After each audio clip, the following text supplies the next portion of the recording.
While the door was a devastating emotional episode, it also delivered the biggest missing piece of Game of Thrones history by revealing the origins of the White Walkers.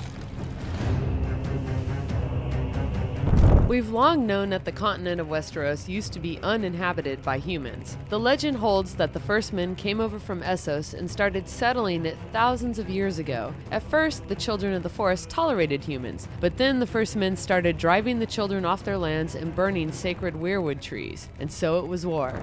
Moat Cailin was mentioned by Littlefinger. I rode north with the Knights of the Vale to come to your aid. They're encamped at Moat Cailin as we speak. That's the fort in the narrow neck of Westeros that makes it hard to invade the north by land. That's where the children tried to hold the line against the first men. But that didn't work, which we know because the north is full of Starks and Umbers, and not Children of the Forest. That's Moat Cailin.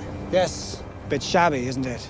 What we didn't know was that the children created the White Walkers as a last resort to fight off the first men. But at some point, the children must have realized what they had done because they switched sides, teaming up with the first men to fight the Walkers. And that's how the Starks became the Kings of the North, because they defeated the White Walkers the first time. And that, we can now guess, is how the children and the first men came to their eventual truce, signed in a hidden forest called the Isle of Faces. The Isle of Faces is where we believe Jon's parents got married, but that's a story for another time.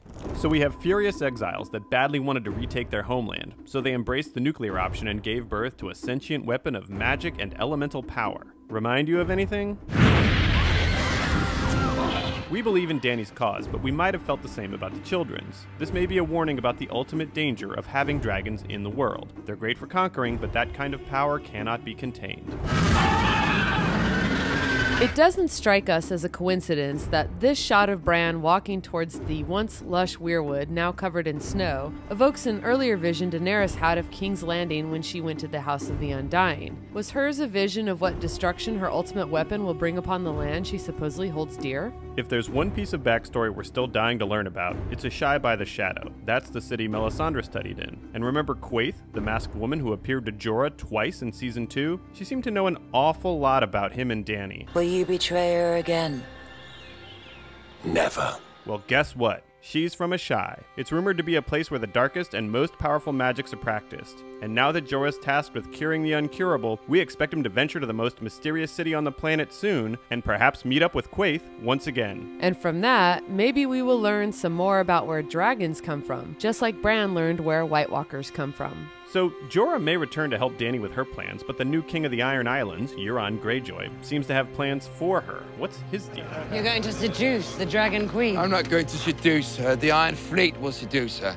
And together we're going to take the Seven Kingdoms. He acts like he's so forthcoming, admitting that he murdered his brother Balon. But I have to ask, how is he so certain that Daenerys needs a fleet of ships? He has been, as Theon notes, off gallivanting around the world. Last I heard, you were gallivanting around the world, having a grand old time. My guess is the reason Euron knows she needs ships is he's the one who set hers on fire.